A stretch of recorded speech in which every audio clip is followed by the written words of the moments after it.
In this exercise, I'm going to be showing you how to work your unipodal balance on a Bosu ball. So firstly, we're going to be working your single leg balance on a Bosu, and it's really important that we understand straight away, if you've never done this before, it's substantially harder than doing it just on the floor.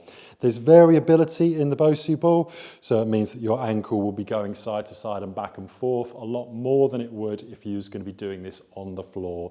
So if you're trying to work your single leg ankle stability and this is too much, just regress down to doing it on the floor.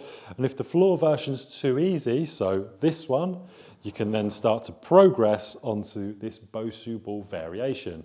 So you'll notice here I've got this up against the wall, and that's really important to reduce the risk during this exercise.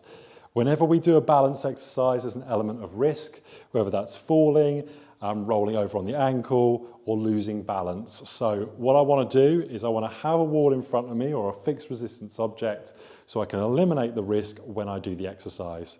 I'm going to be working my left foot in this example, so I'm going to put the middle of the foot into the middle of the Bosu ball.